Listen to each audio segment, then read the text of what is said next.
जय भीम साथियों, जैसा कि आप सभी को पता है या नहीं भी पता हो तो मैं बता देता हूँ कि आज हम लोग पहुँचे हैं नोएडा, जो मैं इसको बहुजन समाज की विरासत कह सकता हूँ, धरोहर कह सकता हूँ, जिसको हमारी आई सरकार में, माननीय बहन जी की आई सरकार में इसको बनाया गया, इसका निर्माण किया गया, जो वाकई में बेहद भव्य है। और आज के समय में हमारे नौजवान साथियों को अपने परिवार को लेकर इस ऐतिहासिक स्थल, इस ऐतिहासिक धरोहर आना चाहिए। मैं आपको आगे भी इस पार्क की बहुत सारी खूबसूरती, इस धरोहर की खूबसूरती आपके बीच दिखाऊंगा। जैसा कि तमाम लोगों के बीच में पहले भी बहुत सारी जगह के वीडियोस लेके आया हूँ। मेन मकसद सिर्फ इतना होता है कि समाज के बीच, हमारे समाज का जो इतिहास है वो कैसे आप तक पहुँचाया जाए।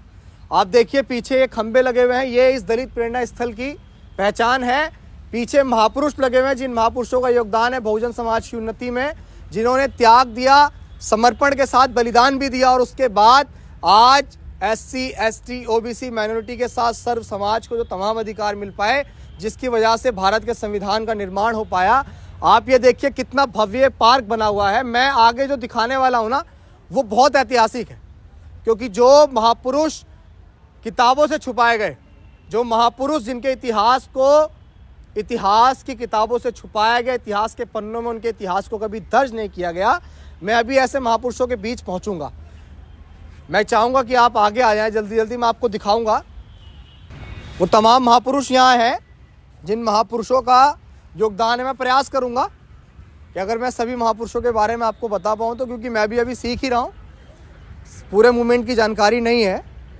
मैं नहीं कहूँगा कि मैं परिपक्व हूँ, लेकिन हाँ, कुछ हद तक जितने भी महापुरुष यहाँ लगे हुए हैं सबके बारे में आपको बताने का प्रयास करूँगा। मैं चाहूँगा कि आप तमाम लोग अपने परिवार के साथ यहाँ आएँ और अपने परिवार को ऐतिहासिक स्थल, ऐतिहासिक धरोहर अपने छोटे छोटे बच्चों को दिखाएं, क्योंकि मिट्टी को आप जिस रूप में ढालने का प्रयास करेंगे, वो मिट्टी उसी रूप में ढल के जिस रूप में आप उसे बनाना चाहते हैं वो बन जाती है। जब तक आप अपने बच्चों को अपने पुरखों का इतिहास नहीं बताएंगे, अपने पुरखों का इतिहास नहीं दिखाएंगे, वो नहीं समझ पाएगा कि हमारा इतिहास क्या है। बहुत सुंदर, बहुत भव्य जगह, बहुत तमाम लोग यहाँ वीडियोज़ और तमाम चीज़ें बनाने आते हैं। मेरा मकसद ये था कि मैं आपके बीच इसे पहुँचाऊँ। आगे आ जाओ। यहाँ सबसे पहले तो मैं यहाँ की सरकार की क्रूरता दिखाऊंगा कि इतना भव्य बना हुआ है, तमाम लोग यहाँ आते हैं। महापुरुषों की कोई जाति नहीं होती है, ना महापुरुषों का कोई धर्म होता है, उनका अहम काम पूरे समाज के योगदान के लिए होता है। लेकिन यहाँ आप देखिए कि जब हमारी सरकार थी, बहुजन समाज की सरकार थी, तो बहुत अच्छा चमका हुआ था। लेकिन आप देखिए क्या हाल है। क्या संत कबीर जो हैं वो किसी एक जाति या किसी एक धर्म के लिए काम करके गए? क्या संत कबीर ने इस समाज की उन्नति के लिए काम नहीं किया? ये संत कबीर हैं, जिनकी बहुत सारी वाणियाँ आप लोगों ने सुनी होंगी और किताबों पुस्तकों में आपने जानी भी होंगी, टीवीओ और यूट्यूब के माध्यम से भी सुनी होंगी। इनकी वाणियाँ कितनी फेमस हैं। आगे मैं आपको दिखाऊंगा। ये हैं तथागत बुद्ध। तथागत बुद्ध, जिन्होंने इस देश में प्रेम, प्यार, भाईचारे और एकता और स्वतंत्रता और बंधुता को सुनिश्चित करने वाला धम्म बनाया, जिस धम्म को हमारे रहबर, हमारे मसीहा बाबा साहेब अम्बेडकर ने भी बाद में चुना।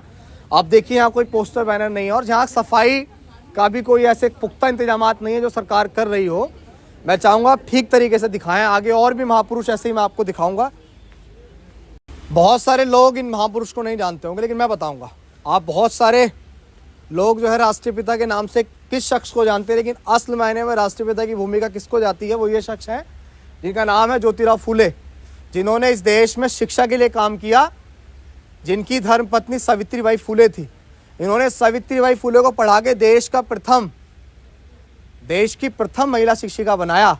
और इनके साथ ही सन 1848 में महाराष्ट्र के पुणे में इस देश में अछूतों और महिलाओं के लिए प्रथम विद्यालय खोला गया। ये योगदान इस महापुरुष का है। तो अगर हम लोग आज शिक्षा के क्षेत्र में आगे बढ़ पाए तो वो देन, वो संघर्ष ज्योतिबा फूले का था।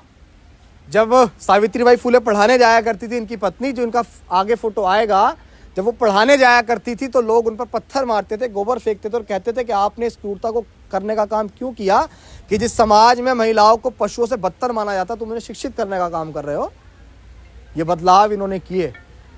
क्या शिक्षा से ज़्यादा बदलाव कुछ हो सकता है? अगर परिवार में आर्थिक सशक्तता कोई लेके आती है तो वो शिक्षा होती है। परिवार को अगर कोई आगे बढ़ाती है तो शिक्षा होती है।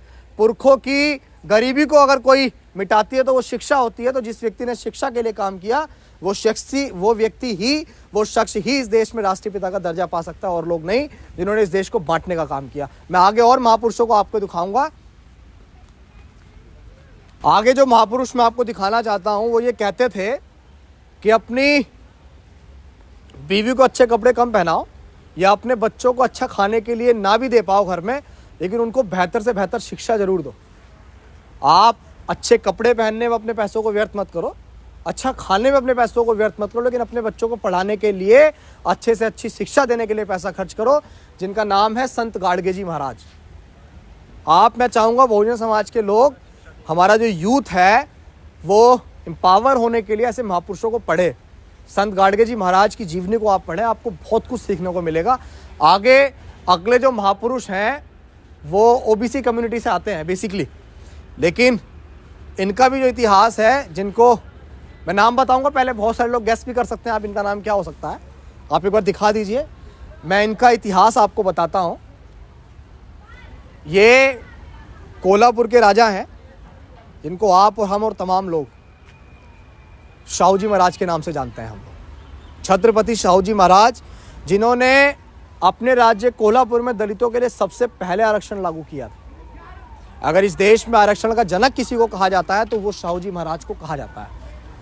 अगर आरक्षण इस देश में आया तो वो शाहू जी महाराज की देन है। इन्होंने ही बाबा साहेब अम्बेडकर को विदेश पढ़ने जाने के लिए वजीफा दिया था। इन्होंने ही अपने एक दलित सेवक की चाय की दुकान पे सबसे पहले चाय पीकर उसका उद्घाटन किया था। ये वो शख्स हैं जो कोल्हापुर के राजा थे।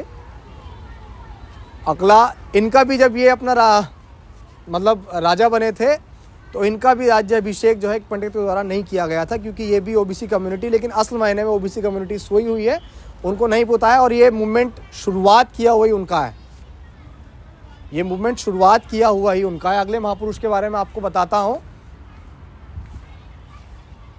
जल जंगल जमीन से जितने भी जुड़े हुए लोग हैं, जो लोग धरती आबा बिरसा मुंडा, जिन्होंने इंसान होने के बाद ऐसे कर्म किए कि आज उन्हें भगवान बिरसा मुंडा के रूप में जाना जाता है, जिन्होंने जल जंगल जमीन के लिए आजीवन संघर्ष किया, जिन्होंने आदिवासियों के लिए आजीवन संघर्ष किया, जिन्होंने इस देश में होने वाली कुरीतियों के लिए आजीवन संघर्ष किया, आज हम आप तमाम लोग इनको धरती आबा बिरसा मुंडा के नाम से जानते हैं। जय भीम, जय जोहार। आगे आइए, मैं आगे दिखाता हूँ।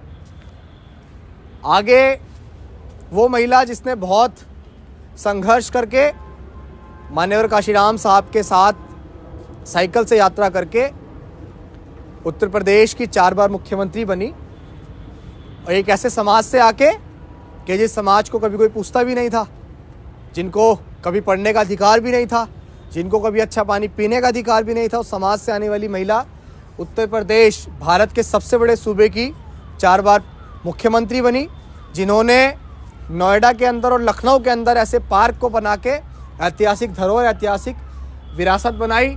वर्तमान समय में कुछ भी हो इनका, लेकिन समाज को इन्होंने जो दिया वो भी अनमोल है। आगे हमारे रहबर, हमारे मसीहा डॉक्टर बाबा साहेब अम्बेडकर, जिन्होंने इस देश का संविधान लिखा। इस देश के संविधान में उन्होंने अछूतों और महिलाओं, खासकर महिलाओं के लिए, क्योंकि हिंदू कोड बिल जब तक बाबा साहेब अम्बेडकर नहीं लेके आए थे, जिसकी वजह से बाबा साहेब अम्बेडकर ने अपने कानून मंत्री के पद से इस्तीफा दिया था, इसीलिए क्योंकि महिलाओं को स्कूल में शिक्षित होने का अधिकार नहीं थे, महिलाओं को घरों में बच्चों को पालने का अधिकार था, चौका बर्तन करने का अधिकार था, लेकिन महिलाओं को कभी शिक्षा के क्षेत्र में जाने का अधिकार नहीं था। वो महिला कभी IAS, PCS, जज, डॉक्टर, बैरिस्टर, कलेक्टर, मॉडल कुछ भी नहीं बन सकती थी अगर बाबा साहेब अम्बेडकर हिंदू कोड बिल ना लेके आए होते या बाबा साहेब अम्बेडकर ने इस्तीफा ना दिया होता। ये वो शख्स हैं जिन्होंने बहुत संघर्ष किया, जिनके संघर्ष को मैं शायद अपने 10 जन्मों में भी बोल बोल कर बयां नहीं कर सकता हूँ। इनका अनमोल वो संघर्ष, जिन्होंने हमें वोट का अधिकार दिया, जिन्होंने हमें अच्छे कपड़े, अच्छा खाना, हर चीज़ करने का अधिकार दिया, वो ये बाबा साहेब अम्बेडकर, जिनको आज आप तमाम लोग विश्व रत्न के नाम से जानते हैं। लोग कहते होंगे भारत रत्न, लेकिन वो छोटा सा रत्न इनको नहीं उस तरह सम्मान दे सकता। हम तो इनको विश्व रत्न ही कहेंगे। अगले महापुरुष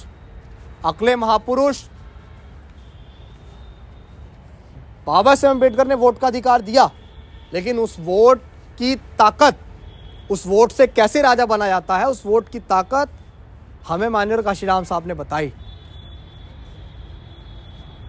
जिनका जन्म पंजाब में हुआ, जिन्होंने उत्तर प्रदेश के अंदर 4 बार सरकार बनाई, DS4, बामसिफ और तमाम संगठन बनाए, और बनाने के बाद बहुजन समाज में साइकिल से घूम घूम कर फटी हुई बलियान से, एक किस्सा मुझे यहाँ याद आता है कि माननीय काशीराम साहब के जहाँ रहते थे उसके बाहर एक फटी हुई बलियान टंगी हुई थी। तो उनके जो एक कार्यकर्ता थे वो पहुँचे और उन्होंने एकदम वो बलियान उठाई और वो फेंकने लगे। बोले किसकी बलियान यहाँ साहब के घर के बाहर ऐसे टांग दी गई है? तो उन्होंने बोला, एकदम काशीराम साहब आए कि इस बलियान को मत फेंको, ये बलियान मेरा है। और इतना सुनकर ही वो व्यक्ति रोने लग गया कि साहब ऐसा क्यों कि आप फटी हुई बलियान पहन रहे हैं? तो साहब ने कहा कि मेरे अच्छे बलियान से ज़्यादा वो पैसा समाज में लगना चाहिए ताकि समाज आने वाले समय में सामाजिक रूप से और राजनीतिक रूप से मजबूत हो पाए। ये वो शख्स हैं माननीय काशीराम साहब, जिन्होंने 5 प्रतिज्ञा ली कि मैं अपने घर कभी नहीं जाऊंगा, मेरा समाज ही मेरा परिवार है। जिन्होंने कहा मैं कभी कोई धन संपत्ति नहीं रखूंगा, मैं किसी के खुशी के प्रोग्राम में नहीं जाऊंगा, मैं किसी के गमी के कोई प्रोग्राम में नहीं जाऊंगा, और आने वाले समय मेरा समाज ही मेरा घर है। अगले महापुरुष जिन्होंने ये कहा कि ऐसा चाहूं राज में जहां मिले सबन को अन्न और छोट बड़े सब सम बसे, रैदास रहे प्रसन्न, ये हैं संत रविदास, जिन्होंने भी सामाजिक कुरीतियों के लिए काम किया। ये वाणियां आपने बहुत सारी जगह सुनी होंगी कि ऐसा चाहूं राज में जहां मिले सबन को अन्न और छोट बड़े सब समवसे, रविदास रहे प्रसन्न। इसका मतलब ये है कि मैं एक ऐसा राज चाहता हूं, यानी कि ऐसा शासन चाहता हूं जिसमें छोटे या नीचे कोई भी ऐसी क्रूरता ना हो, कोई जातिगत भेदभाव ना हो, सब लोग एक समान रहें, एक साथ रहें, और वहां पे सभी लोगों को अन्न नसीब होना चाहिए। जब भी रविदास प्रसन्न होगा, वो खुश होगा। मैं इस पार्क की ऐसी तमाम चीज़ें आपको दिखाने आया। ये बहुत ऐतिहासिक है। बस 2 मिनट में यहाँ इतना बोलूँगा कि आप तमाम लोगों को इस पार्क को देखने आना चाहिए, अपने परिवार के साथ इस पार्क को देखने आना चाहिए। बहुत बड़ा है, मैं आपको सिर्फ इसका इतना छोटा सा हिस्सा आपको दिखा रहा हूँ, लेकिन इन महापुरुषों ने बहुत संघर्ष किया आपके लिए। आप इनके भविष्य को, इनका भविष्य आप हैं, और आप अपने आप को खराब ना करें। आप इनके जो सपने थे, इन तमाम महापुरुषों के सपने थे, उनको पूरा करने की जिम्मेदारी आपके कंधों पर है। अकेला अभिषेक जाटव या अकेला और कोई व्यक्ति कितना काम कर सकता है? जब तक आप तमाम लोगों का सहयोग नहीं होगा तब तक कुछ नहीं होगा। हम लोग सामाजिक समरसता देश में लाना चाहते हैं, हम लोग सामाजिक एकजुटता इस देश में लाना चाहते हैं। जब तक वो सामाजिक एकजुटता इस देश में नहीं होगी, जब तक जातिगत भेदभाव इस देश में खत्म नहीं होगा, जब तक इन महापुरुषों का सपना पूरा नहीं होगा। जय भीम, जय भारत, जय संविधान। मैं ये समझता हूँ कि मेरे द्वारा दिए तमाम जानकारियाँ आपके लिए बहुत लाभदायक होंगी, और मैं चाहता हूँ कि आप तमाम लोग अपनी जिम्मेदारियों को समझकर अपने परिवार को इन महापुरुषों के इस ऐतिहासिक स्थल को दिखाने के लिए अपने परिवार को लेकर आएँ, और ऐसे तमाम स्थलों को आप लोग दिखाएं। जय भीम, जय भारत, जय संविधान।